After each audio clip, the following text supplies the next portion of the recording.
사도행전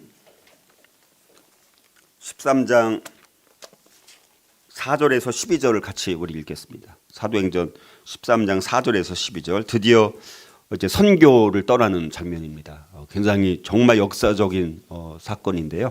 우리 4절부터 12절까지 같이 우리 한 목소리로 봉독하겠습니다. 네, 같이 읽겠습니다. 시작.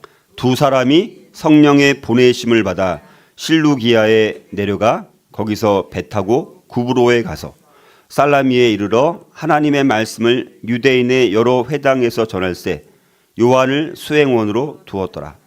온 섬 가운데로 지나서 바보에 이르러 바 예수라 하는 유대인 거짓 선지자인 마술사를 만나니 그가 총독 서기오 바울과 함께 있으니 서기오 바울은 지혜 있는 사람이라. 바나바와 사울을 불러 하나님의 말씀을 듣고자 하더라.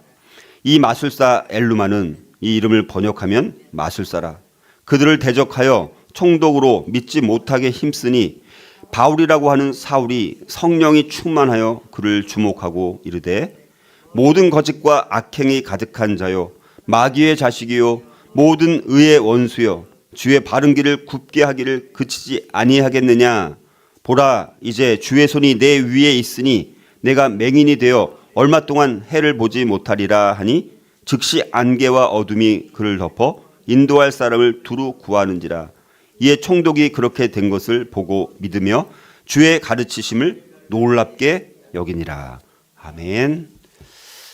네, 자 이제 바울의 1차 전도 선교 여행. 근데 이게 좀 여행이라고 하니까 사실은 우리가 여행은 놀러 가는 건데 좀 이 명칭을 좀 다른 말로 그냥 차라리 전도, 바울의 1차 전도 뭐 이렇게 하면 좋지 않을까. 근데 모든 대부분의 이런 그 책들을 보면 전도 여행 혹은 선교 여행 이렇게 이제 되어 있는데 사실 뭐 여행 가는 건 아니잖아요, 그렇죠? 그래서 용어가 좀 뭔가 잘못되지 않았나 좀 그렇게 생각이 드는데 어쨌든 바울의 1차 선교 이제 이 그림이 이제 이렇게 우리가 이제 바울의 1차 선교, 2차 선교, 3차, 4차 이렇게 선교 있잖아요. 4차는 근데 사실 4차는 선교라기보다는 이제 그 로마로 이제 수감되기 위해서 가는 거예요. 거기서 이제 신문을 다시 이제 재판을 받기 위해서 그러니까 그거는 좀 이제 죄수로 가는 거예요. 죄수 4차는. 그리고 5차는 또 나중에 로마 감옥에서 풀려나서 이제 스페인까지 이제 선교하는 그런 내용인데요. 그래서 1차 선교를 여러분들 기억하실 때는 C자로 생각하면 돼요. C자. 그래서 안디옥에서 시작해서 구브로를 거쳐서 요 갈라디아 지방의 여러 도시들을 이제 선교하는 내용이 1차 선교입니다. 그래서 1차 선교하면 여러분이 C자, 여기 복잡하니까 또 2차, 3차, 4차, 뭐 5차까지 있으니까 사실은. 그래서 1차는 C로 생각해가지고, 이제 C인데 이거는 안디옥에 출발해서 갈라디아 지역까지 갔다가 다시 거의 비슷한 길로 다시 돌아오는 코스거든요. 이렇게 이제 C로 생각하면 여러분들이 1차 선교 여행, 그러니까 이제 앞으로 계속 살펴볼 테니까 하나씩 기억하시면 여러분들이 이걸 딱 기억해 두시면 좋을 것 같아요. 그래서 이제 여기 이제 지도를 보면 여기 뭐 잘 안 보이시겠지만 처음 이거 안디옥 지금 바울과 바나바가 어디서 지금 이 선교사로 지금 파송되는 거예요. 안디옥 계속 안디옥이에요. 지금 그래서 안디옥에서 이제 실루기아로 가서 이제 배를 타고 이제 키프로스, 지금은 키프로스라는 곳이에요. 이 성경에는 구브로로 돼 있어. 이 구브로가 키프로스입니다. 그래서 바나바의 고향이에요. 그래서 이 키프로스로 가서 거기 살라미라는 곳에 갔다가 거기서 회당에서 복음을 선포하다가 이제 바보라는 곳에 가서 거기 뭐 바예수 마술사 그다음에 총독 서기오 이제 바울 이렇게 만나게 되어집니다. 그래서 오늘은 여기까지 내용을 우리가 살펴보고자 합니다. 전체 내용은 이제 이렇게 이제 해서 이제 여기 이제 버가라는 곳에 갔다가 이제 비시디아 안디옥 이고니온 루스드라 더베 다시 돌아옵니다. 더베에서 루스드라 이고니온 비시디아 안디옥 그 다음에는 이제 버가가 아니라 이제 아탈리아라는 곳에 가서 배 타고 이제 다시 이제 돌아오는 요게 이제 1차 선교 코스라고 보시면 됩니다. 그래서 여러분들이 이제 처음에는 이게 복잡합니다. 사실 저도 이거 막 옛날에 이거 진짜 정리하려고 엄청 부단히 애를 썼는데 지금에서야 좀 이게 대충 이해가 되는 것 같아요. 진짜 수없이 막 공부해도 헷갈립니다. 뭐 도시리 많고 또 1차, 또 2차, 3차, 4차, 뭐 5차까지 막 있으니까 이게 여기가 저기인지 뭐 거기서 또 어떤 일이 있었는지 어디서 있었는지 막 이게 헷갈리는데 이제서야 조금 이렇게 PPT를 만드니까 정리가 되는 것 같아요. 그래서 이런 코스로 1차 선교가 되어지는데 이게 이제 13장, 14장. 그래서 사도행전 13장과 14장이 1차 선교에 대한 내용입니다. 그래서 이 13장, 14장 우리 두 장을 살펴보면서 이렇게 안디옥에서 출발해가지고 갈라디아 지방을 전체로 몇 개 도시를 섬기다가 다시 돌아오는 게 13장, 14장의 내용입니다. 대충 여러분들이 큰 그림을 또 그리고 계시면서 하나씩 내용을 따라오시면 좋을 것 같아요. 그래서 여기 또 지도가 좀 더 잘 되는 거죠. 여기 안디옥에서 파송받아서 실루기아에서 이제 배 타기 위해서 실루기아로 간 거예요. 그래서 이제 키프로스라는 구브로 섬에 갔는데 먼저 살람이라는 곳에 가서 근데 여기 구브로라는 이 섬은요 유대인이 많이 사는 지역이에요. 유대인 그러니까 여기 지금 다 여러 군데 흩어져 있지만 유대인들이 다 디아스포 돼 갖고 흩어져서 이 구브로라는 섬에도 많이 살고 있는 거예요. 그러니까 바나바도 구브로 출신인 거예요. 그래서 어쨌든 바나바의 고향인 구브로 섬에 먼저 간 것도 뭔가 뭐 하나님의 섭리가 있지 않나 뭐 이렇게 보여요. 그 살라미에서 회당에서 주로 그러니까 유대인들이 많이 사는 곳이니까 회당이 있는 거죠.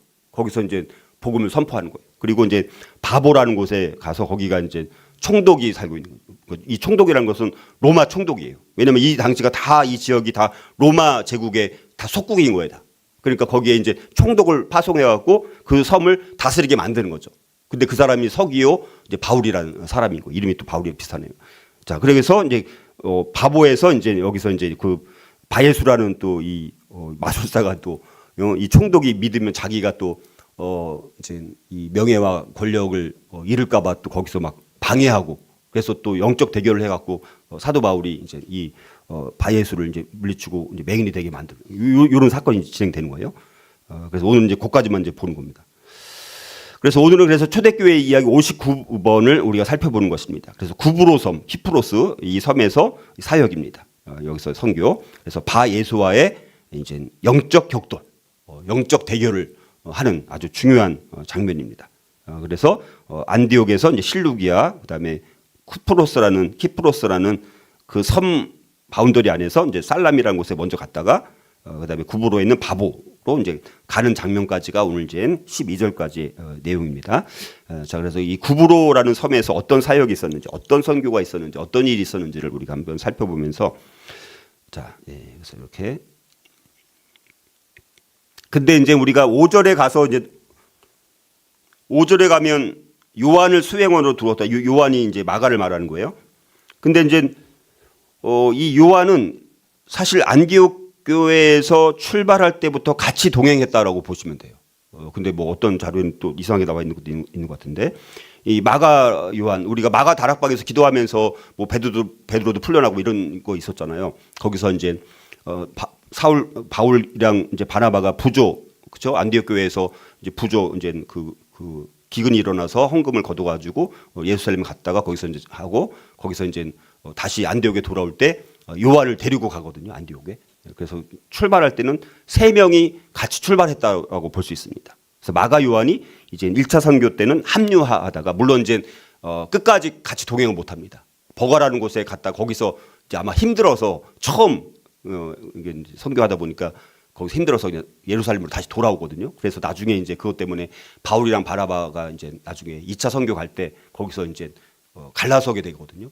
왜냐면 마가 요한을 데리고 가느냐 안 가느냐 이것 때문에 그래서 근데 어쨌든 이때는 마가 요한도 이제 수행원으로 따라가게 되어집니다. 자, 그래서 우리가 오늘 살펴볼 이제 주제는 선교의 장애물과 영적 전쟁이 있다는 것입니다. 우리가 데이빗 리빙스턴이라는 의사이면서 탐험가이자 또 이제 작가이면서 지도를 만든 이제 선교사가 있습니다. 굉장히 그러니까 의사면 풍요로운 삶을 살 수 있는 그런 삶을 포기하고 선교사가 되어서 선교하기 힘든 어디로 가냐? 아프리카로 선교 갑니다. 아프리카. 아직 아프리카가 지금 어디에 뭐 어떤 원주민이 사는지 잘 모르는 시대입니다. 이때는 아직도. 그래서 거기에 이제 의사직을 내려놓고 이제 선교사로 가는데 아프리카는 알다시피 풍토병이 굉장히 많아요. 풍토병, 말라리아 뭐 이렇게 해서 걸려서 죽는 거예요. 그러니까 선교 가서 죽는 사람이 태반인 거예요. 근데 이 리빙스턴이 이제 그 아프리카로 선교를 가서 풍토병에 걸리면서도 굉장히 막 아프리카를 횡단하면서 하나님의 복음을 전하고 또 나중에 보니까 웨스트민스터 성당에 있는 리빙스턴의 묘비에 이렇게 이제 새겨져 있다라고 합니다.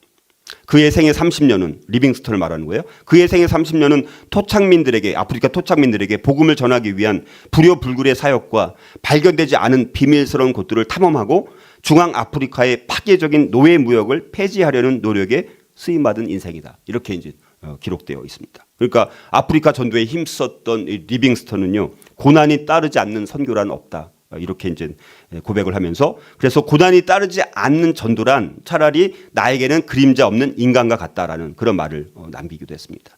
자, 그래서 리빙스턴은 정말 분명한 하나님의 부르심에 따라 선교에 대한 비전을 갖고 고난과 엄청난 역경을 무릅쓰면서도 3번에 걸쳐서 아프리카 선교 이거를 다 성공적으로 완수할 수 있었던 것을 보게 되어지고, 우리가 정말 그러나 성경도 보면 이렇게 리빙스턴처럼 선교에는 그냥 편한 게 없습니다. 그냥 쉬운 게 없습니다. 전도든 선교든 사탄이 그냥 두지 않습니다. 반드시 고난과 역경이 따라오게 된다는 것입니다. 자, 그래서 예수님도 요한복음 15장 20절을 보면 내가 너희에게 종이 주인보다 더 크지 못하다 한 말을 기억하라. 사람들이 나를 박해하였은즉 너희도 박해할 것이다. 이렇게 이제 말씀을 하고 있습니다. 그러니까 우리가 선교에는 반드시 장애물이 있습니다. 그리고 선교는 치열한 영적 전쟁이에요. 그러니까 내가 여기서 경험하지 못하는 것을 선교 현지에 가면요, 굉장히 영적 전쟁이기 때문에 역사도 많이 일어나요. 역사. 근데 방해도 많이 일어납니다. 그러니까 굉장히 기도를 많이 하고 정말 이렇게 해야지 선교가 성공적으로 우리가 이루어지게 되는 것을 보게 되었습니다. 자, 그래서 리빙스턴 이 사람은 이제 1813년에 태어나서 1873년에 이제 죽어요. 그래서 여기 보면 이 사람이 근데 거의 죽기 2년 전인가 1873년에 죽는데 1871년에 이제 거기서 이제 병에 걸립니다. 근데 여기 이제 헨리 스탠리라는 사람이 이제 리빙스턴을 실종돼 가지고 찾아서 간신히 거의 죽을 지경까지 된 사람을 이제 리빙스턴을 이제 찾아가지고 이제 우리가 영국으로 돌아가자. 너무 당신 지금 나이도 많이 먹고 이제 죽을지도 모르니까. 근데 이제 이 리빙스턴이 같이 안 갑니다. 돌아가지 않고 2년을 더 버티고 나머지 이 아프리카 이 중앙 요 지역을 계속 조사하고 막 이렇게 하면서 자기 맡은 사명을 이제 감당을 하게 되었습니다. 그리고 73년에 사망을 하게 되었어요. 근데 이제 문제는 이 사람이 만든 지도라든가 이런 게 선한 목적으로 이제 선교를 위해서 그렇게 했는데 이제 서구 열강들이 그 지도를 악용해가지고 아프리카를 점령하고 식민지로 삼는데 이걸 활용하게 되어집니다. 그래서 나중에 평가가 리빙스턴에 대한 평가가 그 사람의 그 만든 지도 때문에 이 열강이 이 서구 열강이 아프리카를 식민지로 삼았다. 그렇게 악평하기도 하지만 그러나 리빙스턴이 그런 목적으로 한 게 아닌데 다른 사람들이 악용한 것이죠. 그래서 그러나 이 리빙스턴이 선교한 그 선교 자체만을 봤을 때는 정말 목숨을 다해서 정말 죽을 때까지 선교로 섬겼던 위대한 선교사로 우리가 기억을 해야 된다는 것은 우리가 반드시 또 기억을 했으면 좋겠고요.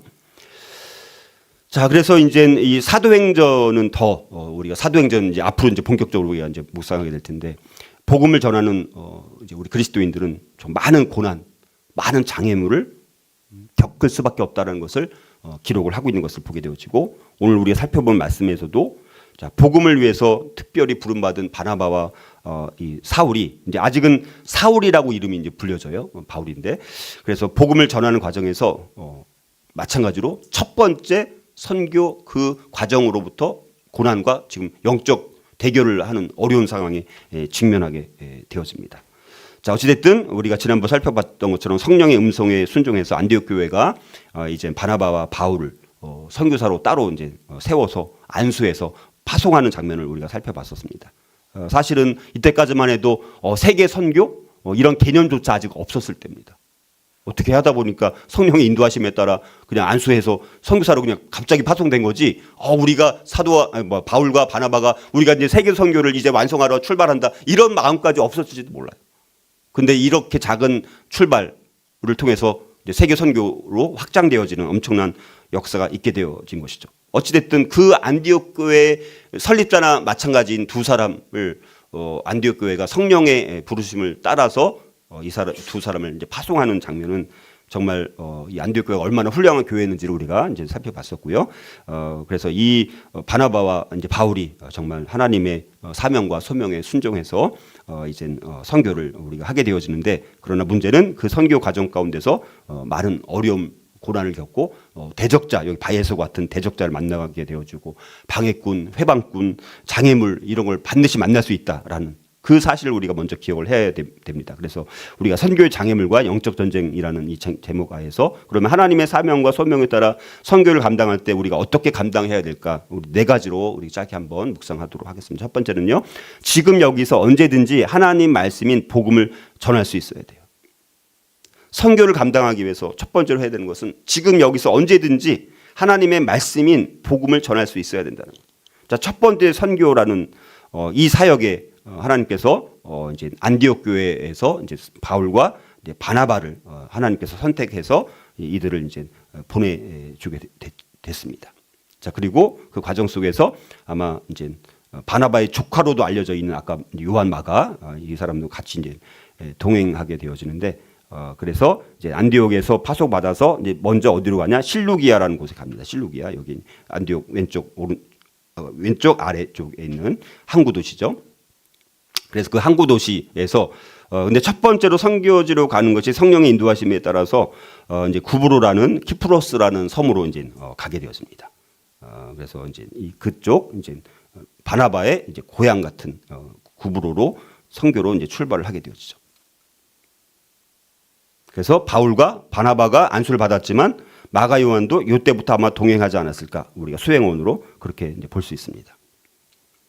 자, 그래서 이 바나바라는 사람의 고향 같은 이 구브로라는 곳에 이제 가게 된 것도 아마도 성령의 인도하심으로 가지 않았을까 이렇게 보게 되었습니다. 왜냐하면 먼저 바나바가 좀 익숙한 고향 지역에서 우리가 선교를 먼저 해서 처음부터 전혀 모르는 곳에 가는 것은 좀 어려운 상황이지 않았을까. 그런 면에서 성령께서 가장 그래도 당시 어쨌든 바울보다는 바나바가 좀 더 중요한 또 상황이다 보니까 바나바의 고향인 구브로로 먼저 성령께서 인도하시지 않았을까 우리가 보게 되어지고, 그래서 우리가 전도 선교라는 것은 지금 우리가 있는 바로 여기 우리의 고향, 우리가 가까운 자기가 익숙한 곳, 거기가 어쩌면 멀리인 곳이 우리가 생각하는 예루살렘이 아니라 우리의 예루살렘은 우리가 있는 곳, 우리가 가까이 갈 수 있는 곳, 우리가 익숙한 곳, 이런 곳에 먼저 가는 것도 어쩌면 선교의 전도의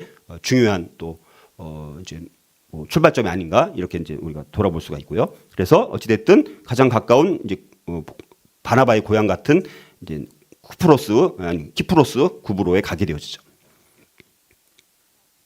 자, 그래서 이제 바울과 함께 바나바 또 마가 요한도 함께 가게 되면서 이제 살람이라는 곳에 이제 먼저 가게 되어집니다.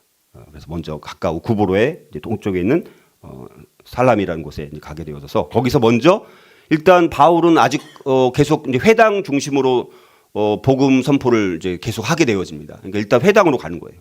왜냐하면 일단 전혀 다른 곳에 가는 게 아니라 일단 회당에 가서 복음을 선포하죠. 물론 근데 여기서는 별로 열매는 없었던 것 같아요. 유대인들 대상으로는 아직은 열매가 여기는 없는 것 같습니다. 그래서 로마서 1장 16절에 보면 사도 바울이 이렇게 말하죠. 내가 복음을 부끄러워하지 아니하노니 이 복음은 모든 믿는 자에게 구원을 주시는 하나님의 능력이 됨이라. 먼저는 유대인에게요 그리고 헬라인에게로다. 이렇게 말합니다. 자, 사도 바울은 굉장히 수준 높은 바리새인으로서 정말 가르치는 데는 탁월한 사람이었습니다.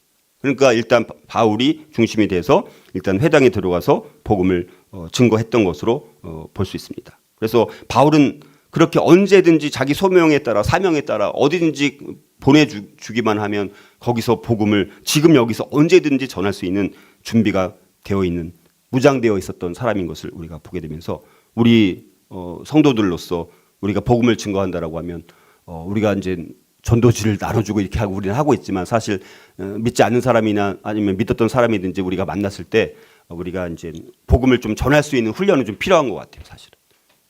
그래서 우리 모든 성도라면 믿지 않는 사람 만났을 때 복음의 핵심적인 요소들은 전해서 이제 그거를 듣고 이제 구원 영접할 수 있는 이런 것까지는 기본적으로 우리가 좀 무장되어 있는 것이 좋지 않을까. 어찌됐든 바울은 이제 이런 것이 이제 굉장히 아주 잘 준비되어 있었던 사람이죠. 그러니까 너무나 하나님 보시더라도 바울을 택해서 이방인의 사도로 부름 받기에는 가장 최적의 사람이었다라고 볼 수 있습니다. 너무나 훌륭하게 복음 전할 수 있는 사람이었기 때문에.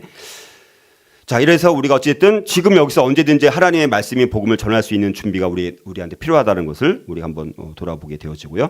두 번째로 하나님의 사명과 소명에 따라 선교를 감당할 때 우리는 어떻게 감당해야 되느냐. 두 번째는요.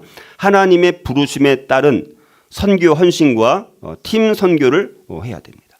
하나님의 부르심에 따른 선교 헌신과 팀 선교를 해야 합니다. 자, 성령의 보내심을 받은 이 바나바와 바울 그리고 이제 수행원 마가 요한을 함께 이제 동행하게 되어지는데, 자, 성경을 보면 이 바나바와 바울은 이 마가 요한을 수행원으로 데리고 갔다라고 말을 하지만, 근데 어떤 측면에서 그러면 마가 요한을 데리고 갔는지는 정확히는 나오지 않습니다. 이 사람이 그냥 진짜 그냥 완전히 이 수행원이라는 것은 수종 들은 사람이잖아요. 그러니까 중요한 이제 사역을 맡은 게 아니라 약간 도와주고 조력하고 마치 종처럼 이렇게 이제 잡다한 일을 시키는, 그것 때문에 돌아왔는지 그건 잘 모르겠지만 어찌됐든 이렇게 좀 수행원으로 어찌됐든 조력자로서 이제 이 마가 요한이 참여하게 되어지는 것을 보게 되어지는데, 자, 그래서 우리가 중요한 것은 1차 선교 때 출발한 사람이 바울과 바나바와 마가 요한이었다라는 사실을 돌아보면 한 명을 보낸 게 아닙니다. 그러니까 어찌됐든 성령의 안수는 두 사람이 받았지만 최소한 세 사람이 함께 우리가 선교를 갔다는 것을 통해서 복음 전도는, 그래서 예수님도 항상 70인 제자를 파송할 때 두 사람씩 짝을 지어서 보냈거든요. 혼자서 가지 않습니다. 그러니까 선교는 혼자서 하는 선교는요 반드시 실패하게 됩니다. 교회 사역도 마찬가지죠. 사실 혼자서 아무리 탁월해서 죽으라고 해도 혼자서는 안 됩니다. 팀 사역으로 교회가 사역이 이루어지지 않으면 너무너무 힘들다라는 것을 우리가 생각해 볼 수 있습니다.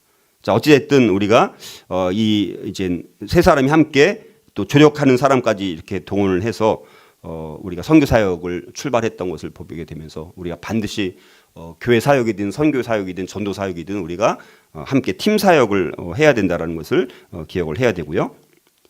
근데 우리가 여기서 주목해야 될 것은, 자, 사도행전 13장을 12장까지 읽었는데 13장을 보면 뭐라고 말하냐면 이렇게 말합니다. 바울과 및 동행하는 사람들이 바보에서 배 타고 밤빌레아에 있는 버가에 이르니, 버가라는 곳에 이제 배 타고 갑니다.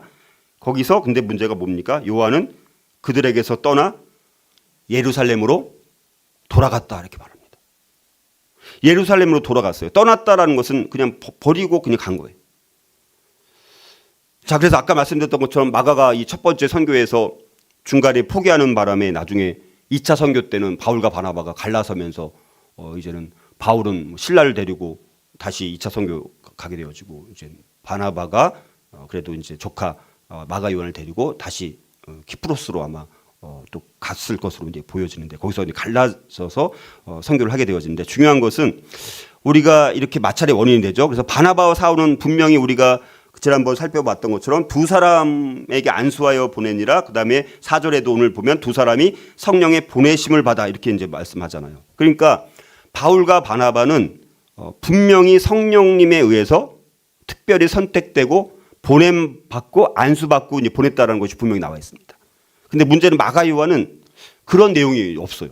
갑자기 5절에 갑자기 등장합니다. 그래서 막 헷갈리게 만들어요. 처음부터 같이 동행했는지 아니면 거기 구브로에서 뭐 만나서 갔는지 알 수 없을 만큼 헷갈리는 부분인데, 어쨌든 마가 요한은 특별한 성령의 인도하심과 또 교회에서도 그를 안수하거나 이런 게 이제 없다라는 것입니다. 그러니까 우리가 선교사로 헌신할 때 분명한 교회와 성령의 보내심과 하나님의 부르심을 확인해야 되는데, 그 부르심을 확인하지도 않은 채 그냥 남들이 간다고 하니까 자기도 한번 따라가 보고 싶어서, 예를 들어서 그렇게 해서는 안 된다는 거예요. 선교라는 것은 너무너무 중요하기 때문에 분명한 성령의 인도하심과 보내심과 확인, 교회 차원에서의 확인과 이걸 받고 같이 갔어야 되는데, 마가 요한은 출발할 때부터 그런 것도 확인하지 않고 그냥 얼떨결에 따라가게 된 것이죠. 쉽게 말하면. 자, 그런 부분이 지금 바울과 바나바와 마가 요한과의 분명한 아주 극명한 차이가 있는 것을 우리가 확인할 수가 있습니다. 자, 그리고 이제 4절에 따르면 이제 바나바와 사울은 이제 교회에서 아까 말씀드렸던 것처럼 따로 세워서 이제 성령의 보내심을 받았다고 말씀드렸죠. 그리고 3절에 아까 말씀드린 것은 손을 얹고 이제 안수를 하고 이제 교회에서 파송을 하게 되어진 것입니다. 자, 그래서 분명한 성령의 인도하심을 따라서 바울과 바나바와 사울은 교회를 통해서 성령에 의해서 보냄을 받았다라는 것입니다. 그래서 지금도 중요한 것은 성령의 지시함을 받고 우리가 파송받는 것이 너무너무 중요합니다. 자, 그래서 하나님의 소명, 사명에 따라 선교를 감당하기 위해서는 하나님의 부르심에 따른 선교 헌신이 반드시 있어야 되고 또 물론 마가 요한이 다시 돌아왔을지라도 어찌됐든 팀 선교를 해야 되는 중요성을 다시 한번 우리가 확인해 보고요. 자, 그다음에 세 번째로 하나님의 사명과 소명에 따라 선교를 감당할 때 어떻게 감당해야 되느냐. 세 번째는요. 예비된 영혼과 복음의 대적자를 만날 수 있음을 있어요. 두 가지가 다 있습니다. 예비된 영혼이 있어요. 여기 이제 서기오 바울 총독 이 사람은 이제 예비된 영혼인 것이죠. 복음의 대적자. 이제 바예수라는 사람이 복음의 대적자. 두 가지가 다 있는 거예요. 우리가 선교하다 보면 전도하다 보면 정말 우리가 예상하지 않았던 예비된 영혼이 우리가 이제 있게 되는 거예요. 그래서 정말 기적같이 또 믿어요. 예를 들어서 그런 일들이 일어나는 거예요. 근데 어떨 때는 갑자기 막 복음의 대적자가 나타나가지고 막 회방하면서 방해를 하면서 또 전도를 못하게 막거나 막 정말 예상치 않은 당황스러운 그런 일들이 발생하지 않습니까? 그래서 이제는 아까 이제 살람이라는 곳에서 회당에서 복음을 선포하고 나서 별로 열매가 없었던 걸로 보여지는데 이제 다시 이제 서쪽으로 이제 150km 정도 떨어져 있는 구브로의 수도 이제 바보라는 곳은 구브로라는 섬의 수도예요. 행정 중심지입니다. 그러니까 거기 총독이 거기서 있는 거죠. 구브로라는 섬 전체의 수도가 되니까 총독이 거기서 거주하면서 그 섬을 다스리는 거죠. 그래서 거기서 바예수라는 사람과 총독 서기오 바울이라는 사람을 만나게 되었습니다. 자, 그래서 로마 총독이었던 서기오 바울, 그 섬에 이제 로마 총독이죠. 근데 이 서기오 바울이라는 사람이 선교사들을 불러서 복음을 듣기를 원하는 거예요. 자, 그래서 총독 서기오 바울은 7절에 보면 지혜 있는 사람이라고, 특별히 이 사람도 굉장히 지혜 있는 사람이라 이렇게 말씀하고 있습니다. 자, 이 총독은 구브로 섬을 다스리는 총독의 역할을 하는 사람이죠. 다스리는 사람이죠. 그러니까 어찌됐든 복음에 관심도 물론 있었지만 이제는 바울과 바나바를 이제 불러서 또 조사하려는 목적도 있는 거예요. 왜냐하면 외부에서 온 사람이 외지에서 온 사람들이 3명이나 있으니까 이 사람들이 혹시 또 문제는 뭐냐면 거기 유대인이 많이 사는 지역이잖아요. 근데 이 사람들이 어떤 사람인지 잘 모르니까 복음을 듣기도 하는 것도 있지만 한번 불러가지고 조사를 해가지고 이 유대인들 이 섬에 많이 있는데 분열을 초래하면 안 되니까 이제는 이런 거를 이제 좀 예방하는 차원도 있고 또 조심해야 되는 차원도 있고 그래갖고 이 총독은 어찌됐든 그 섬의 뭐 미신들 뭐 사이비 종교 뭐 이런 것에 많이 영향을 받았음에도 불구하고 그런데 그걸로 이제 만족이 안 되는 거예요. 총독 서기오 바울이. 지적으로 굶주림이 생기고 영적으로 이제 굶주림이 또 생기게 되는 거예요. 그래서 바나바 사울을 이제 불러갖고 한번 그 말씀을 한번 들어볼까? 뭐 이런 이제 생각을 갖게 된 것이죠. 그래서 이제 당연히 바울과 바나바는 그 부름에 이제 응하게 되어지죠. 그래서 이 총독 서기오 바울과 아마 복음을 나누면서 아마 교제를 하고 또 복음을 전했을 것으로 우리가 이렇게 추측할 수 있습니다. 자, 그런데 이제 이렇게 쉽게 되는 게 없는 거예요. 그렇죠? 이렇게 잘 진행이 됐는데 자, 바나바와 바울이 이 총독 서기오 바울에게 복음을 전하면서 전도하는데 대적하는 자가 나타난 것이죠. 복음 전파의 회방꾼이 생긴 것입니다. 장애물을 만나게 된 것이죠. 그 사람이 누구냐? 엘루마가 마술사라는 뜻인데 바예수라는 사람이에요. 바예수. 마술사입니다. 근데 바예수라는 이름이 무슨 뜻이냐면 구원의 아들이란 뜻이에요. 또 이름은 뜻은 좋아요. 근데 7절을 보니까 엘루마 이 바예수가 총독과 함께 있다라고 기록한 것을 볼 때 일종의 왕실 마술사 같은 사람이에요. 왕실. 그러니까 높은 관직에 있는 사람들은 개인 마술사를 고용할 만큼 권력이 상당히 강력했습니다. 개인 마술사 같은 사람인 것이죠. 그러니까 이 바예수라는 사람은 총독 밑에 있으면서 거짓 막 예언을 하면서 상당히 많은 부를 누리고 권세를 누리고 있었던 것이죠. 그러니까 총독 옆에서 빌붙어 갖고 많은 혜택을 받고 누릴 수 있는 것을 다 누리면서 거짓 예언하면서 출세한 사람인 거죠. 쉽게 말하면.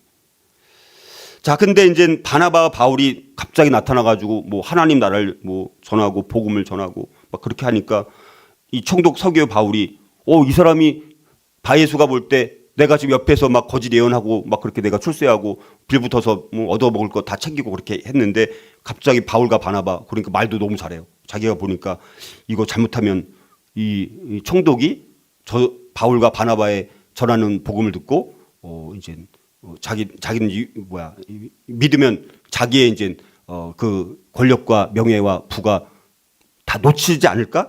이제 그런 위협을 이제 스스로 느끼게 돼요. 자기 생계의 상당한 위협을 느끼게 되는 것입니다. 그러니까 다시 말해서 바예수는 그리스도인 선교사들이 그 자기의 명성과 생계의 위협이 될 존재들로 이제 보게 된 것입니다. 그래서 8절을 보니까 이 바울과 바나바를 대적해서 총독으로 믿지 못하게 힘을 쓴 거예요.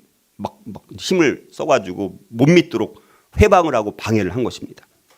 자, 그래서 이 바예수는 바나바와 사울이 총독에게 미칠 수 있는 영향력을 저지시키기 위해서 최선을 다하면서 온갖 힘을 다 쓰고 있는 그런 장면이 오늘 읽은 곳에 나와 있는 것이죠.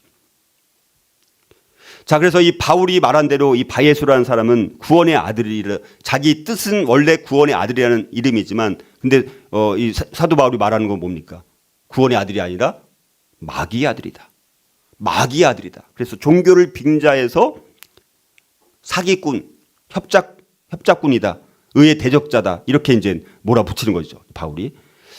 그래서 주의 바른 길을 또 굽게 했던 것이죠. 이 바예수라는 사람은. 그래서 사람들로 하여금 회심하지 못하도록 오히려 타락을 부채질하는 그런 역할을 지금 했던 것입니다.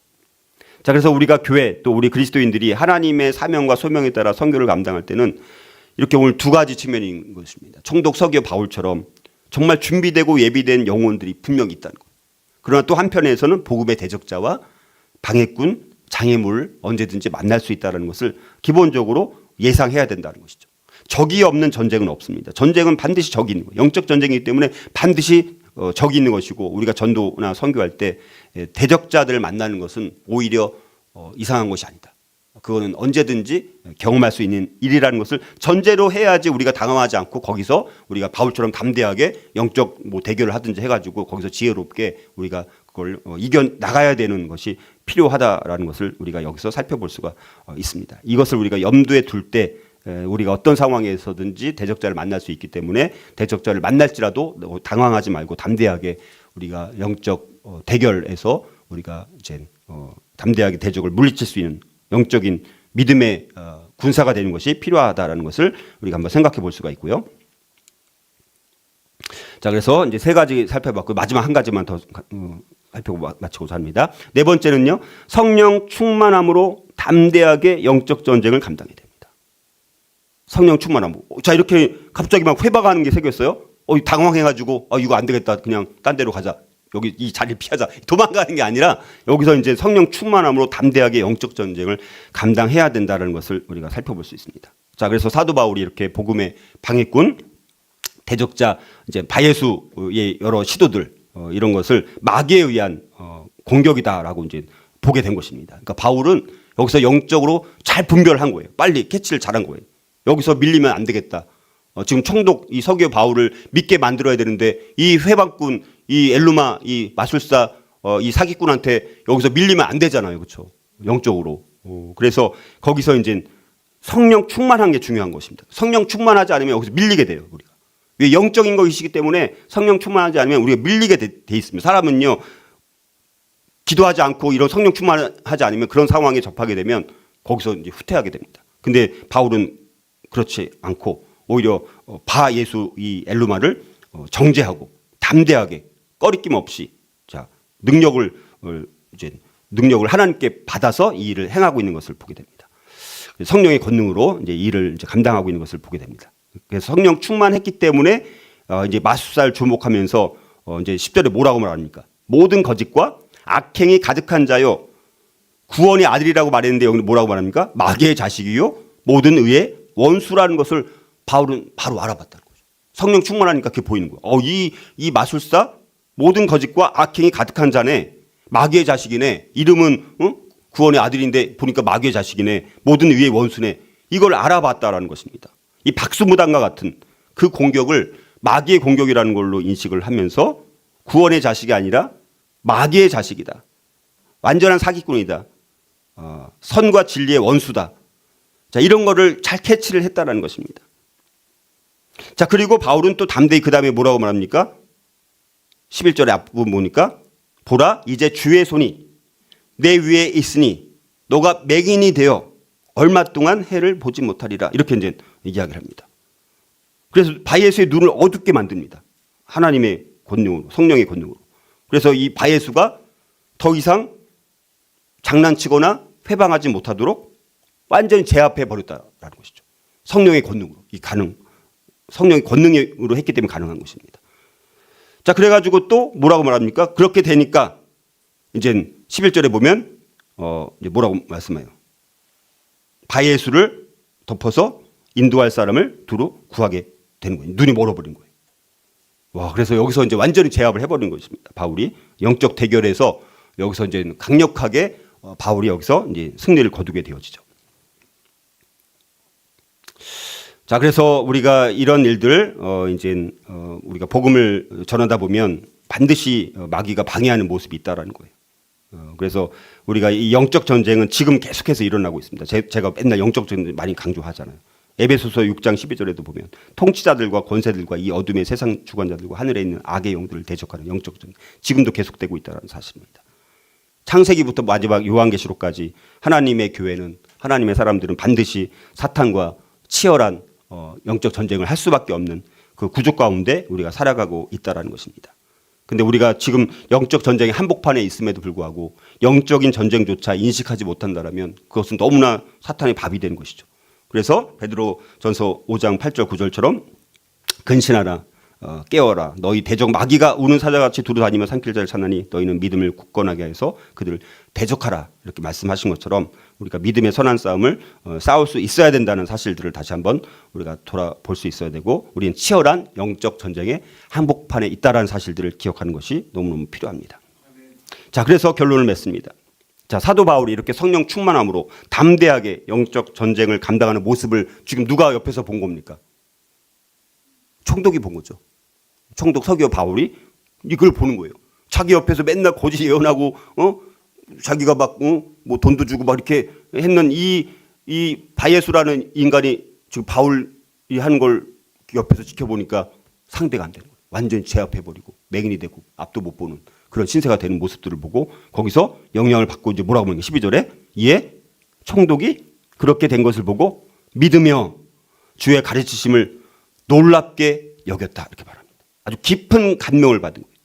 마음속이 막 요동치게 된 거예요. 야, 내가 옆에서 맨날 바예수를 내가 의지하고 있었는데 지금 이 바울이라는 사람이 복음도 전하고 또 영적 대결에서 승리하는 여러 가지 이런 두 가지를 다 보고 표적도 보고 가르침도 받은 거예요. 복음도 듣고 지금 기적을 행하는 것을 이제 보는 거예요. 완전히 영적으로 제압하는 것을 옆에서 본 것입니다. 그걸 보고 총독은 이제 영향을 안 받을 수가 없는 것이죠. 자, 그래서 우리가 이런 모습들 영적 대결 구도 우리가 이 담대하게 성령 충만함과 우리가 겁먹지 말고 어떤 상황이 있거나 우리 안에도 갑자기 또 힘든 일을 당하거나 갑자기 어려운 일을 당하거나 또 당황스러운 일을 만나거나 이런 것이 우리 이 걸음마다 많이 반복되지 않습니까? 그럴 때 우리가 거기서 겁먹지 말고 담대하게 우리가 예수 그리스도의 이름으로 우리가 이 악한 권세들을 우리가 물리치고 담대하게 우리가 이겨나가는 훈련이 우리에게 너무나 필요하다는 것입니다. 바울이 이렇게 하니까 이 총독이 그거를 다 보고 목도하고 복음도 듣고 이제 그 능력 대결에서 바울이 이긴 것을 보고 이제 그의 말을 이제 듣게 되는 것을 우리가 보게 되었습니다. 그래갖고 사실은 지금 안디옥이라는 교회도 물론 이방인이 거기서 이제 많은 믿는 사람들이 있었지만 이렇게 선교를 해가지고 이방인이 회심하는 첫 번째 사람이 이 사람인 거예요. 선교를 통해서 완전히 전혀 유대인 배경이 없는 이방인이 구원받는 첫 번째 사례가 되는 첫 번째 사람이 누구라고요? 총독 서기오 바울이라는 사람. 그러니까 이런 건 기억할 만한 것이죠. 이런 배경을 알면. 그래서 아주 중요한 선교여행의 전환점이 됐던 사건이라고 이제 볼 수가 있습니다. 그리고 이제 중요한 것은 이때부터 요 기점으로부터 사울의 이름이 이제 뭘로 나오기 시작합니까? 바울로 나오기 시작해요. 그렇다고 이제 사울에서 바울로 물론 바뀐 건 바뀐 거지만 원래는 사실 바울은 사울도 이름을 갖고 있었고 바울도 이름을 갖고 있는 거예요. 두 가지 이름을 다 갖고 있었습니다. 왜냐하면 바울은 유대인이니까 사울이라는 이름을 갖고 있는 거예요.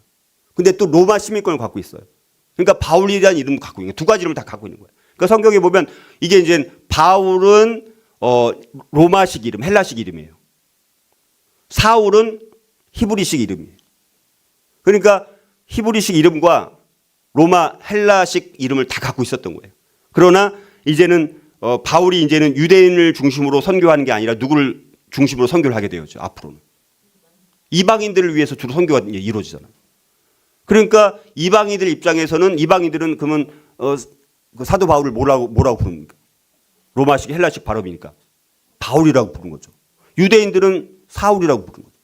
근데 지금 유대인들 대상으로 하는 사역이 이제 거의 많이 안 일어나고 이제 대부분은 이방인들을 위한 사역을 하니까 이제 이방인의 입장에서 이제 바울이라고 이제 부르게 된 거예요. 그러니까 선교의 방향이 유대인에서 이제 이방인으로 옮겨지면서 사울이 원래 이름이지만 물론 바울도 이름을 갖고 있었지만 이제 로마식 헬라식 이름으로 이름이 바뀌어서 이제 바울이 이방인들을 향한 선교가 주를 이루게 된다라는 것을 이제 뭐 그걸 대표하는 이름이라고 볼 수 있는 것이죠. 사실은.